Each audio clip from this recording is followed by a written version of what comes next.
Guys, how's it going today? I hope you're having a great one out there. I'm excited because we're finally getting a good snow here in Tennessee. It's super cold, but I love that. So if you remember my video from last week talking about the R5, I actually gave a shout out to my buddy Jordy from Whetsell Media for doing the color grade on that video. Jordy was nice enough to go ahead and make me a tutorial for you guys as to how he did that grade on my talking head. So today's going to be pretty simple. I'm going to go ahead and cut to his video because Jordy's going to go ahead and show us exactly how he graded last week's video. Thank you, Jordy, again for that. This guy's so talented with color. He did everything last week without conversion LUTs, which I envy because I'm always using conversion LUTs, especially on the Fuji footage, not so much with the Canon. But yeah, I'm going to go ahead and get out of the way and let Jordy show you guys exactly how he did it. Let's go ahead and hop into it. Hey guys, my name is Jordy Whetsell. I run a video production company here in Upper East Tennessee where Garrett just so happens to live, and I happened to run across his YouTube channel the other day and he mentioned living in Upper East Tennessee. So we connected, grabbed coffee, and it just so happens that we are interested in a lot of the same things. And so I said, hey, you should let me grade your next YouTube video.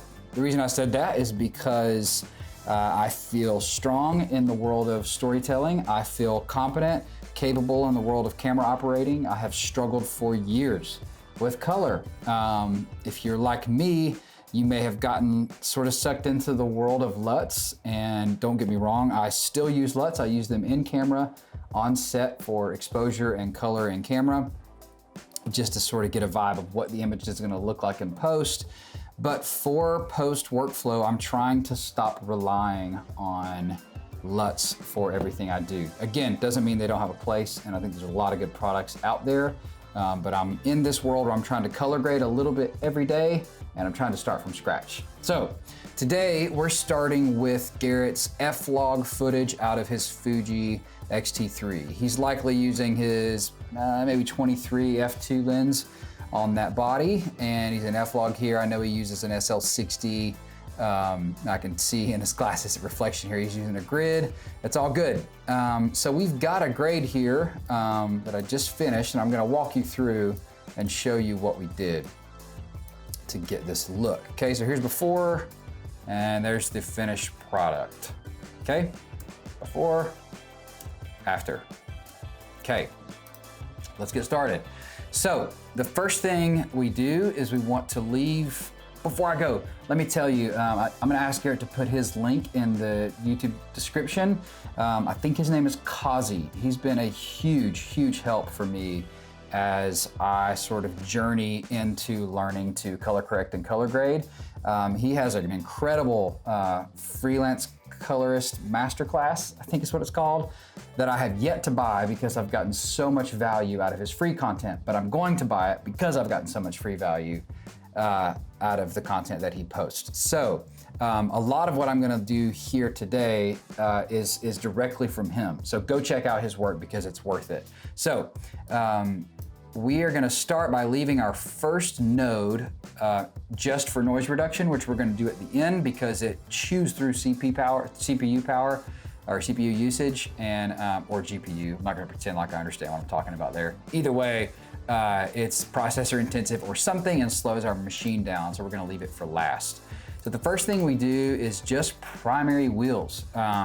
That's down here, and I'm in Resolve 16. And just from our wheels, this is the look we get, okay? And then we do that by using our scopes. And just like you've seen other folks do, we're pulling the shadows down to sort of get them just above where we want them. And then we're using these color wheels to adjust for color accuracy or for what we want to see out of the image. And essentially we're balancing the image for color with just our primary wheels. There's a ton of examples of that on lots of channels, but specifically on Kazi's channel, so I'm not gonna get a ton into that now. But our first grade is just exposure and primary wheels for color, okay? Our second node here is for contrast and pivot. So all I've done is I've added a bit of contrast and a bit of pivot. And so that is doing what we see there, giving it a little bit of vibe, some mood. And so together, just those two nodes, like that's not a bad grade. Just out of those, I feel like I'd be happier with that than I am with most LUTs when I click go on the LUT. So that's the initial grade. Now we get to do some fun stuff here. So this, we've got a parallel set of nodes here to sort of blend what we're trying to do here. And the first thing we're doing, if you look at Garrett's face, I felt like it got a little green as we exposed the shot how we wanted to with our primary wheels. So I pulled a little bit of that green out and pushed a little bit of red just with my mid-tone primary wheel. And you can see what we did is we used a window. We used a window here. We softened it up. And window just tells the image it's a mask, like it's saying ignore the rest of the image. So we used a window to say, let's pull a little of that green out and push a little red to make him look human again. So that's what we did there. And then here, you'll notice there's a little spot right here where where the light up from the window is hitting the side of his face. It just looks a little green to me. And so we got a little bit of a key from it right there. And then you can see what we're doing. We're just trying to pull some of that green out there too. It's really subtle. But that's what we did there. Then we came over here and this was cool. I felt like his light was a little bit much. It's a little bit bright. And so I wanted to tone it down a little. So what I did is I used hue versus luma, which is in our curves down here. Or I'm sorry, I used hue versus saturation. So hue versus luma would have been the brightness of that color, but instead I used the saturation of that color to pull it down a little. I may use both, I did. So I used hue versus luma, or hue versus saturation to select that color. I just literally used my little qualifier here to select it. And then hue versus luma to just pull it down a little. And what we got is that. That's off, that's on, off, on. You can see it working. And now if you're not careful, you go too far, you see the image start to fall apart here. And that's where like 12-bit RAW comes in handy. But it's very helpful just out of what we got from that. Moving on. Next, I felt like we were a little bit hot in general on his whole face. Now, I probably should have done this over here before I got into adjusting some stuff, some elements of the background, but I didn't. So we just did it here. Again, we're using a window to select Garrett's face, and we're just adjusting exposure on his face. I likely did that with mid-tone wheels and just pulled it down a little bit. You can also do it, and I may have done it here as well. Yeah, I did it right here. So you can see that's what we get. That's what we did there. And again, I mean, if we go too far, the image starts to fall apart. But just subtly here, pull down his face. Then moving on. Okay, this one's tricky. I felt like his shirt was a little bit bright. Would have been cool if we could have pulled his shirt down a little more. And there are a couple ways to do this with windows.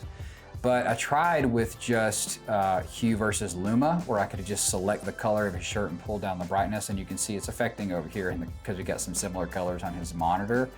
But if you look close, the image can't really handle it. The shirt and the material, we've got some moire happening, and so it just starts to sort of fall apart. So I think I ended up just leaving that one bypassed, but that's what we were trying to accomplish. This is our vignette, which I never used ever before watching Kazi's work. The vignette, the way we do that in Resolve is we just use a big window. We get it off axis a little, we soften it up to about 21, and then we use our curves to pull it down. An inverted window. So if it weren't inverted, it would pull down on him, but instead we want it to pull down on the background here. Now, you might like it, you might hate it. I really like it because it puts the focus on Garrett, and that's what we want. Moving on, I'm gonna close my scopes here. Moving on here, we've got, this was cool. This is a glow effect that's built into Resolve, where it sort of selects the bright areas of an image and it pushes them a little bit and gives them a bit of a haze, a glow. And what we had to do to get this to just focus on the window was use this gradient window here. And what that's doing, if you watch, like if I bring it over here into the image, it like starts to select anything that's glowing at all. But we just want it on the window. So I sort of tell it just use a gradient just on this part of the image.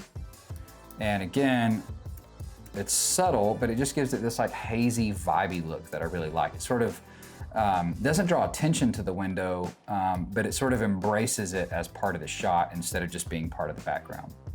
Then our final node is for sharpening. And sharpening in Resolve is like, Kazi always talks about pulling it down to about 0.47. This image looked like it was sharpened some in camera, so I just pulled it down to 1 point. It starts at 0.5. Pulled it down 1 point. You can see what we're doing. It's sort of tough to see without it being full screen, but it's adding just a touch of sharpening, and then that's our noise reduction that we did. Oh, noise reduction and Resolve's over here. Kazi's settings, I'm not even gonna pretend to know what they do. I will learn what they do, but I don't right now. 3, better, 4.8, break the chain here and go 6.8. And I don't know why, but it just works. Again, I don't know how well this will translate on YouTube, but man, it makes a massive difference and makes oftentimes noisy images look fairly clean. So here was where, again, this was straight out of camera, log footage, and this is where we ended up. I dig it. Thanks for letting me hang out, Garrett. See you soon.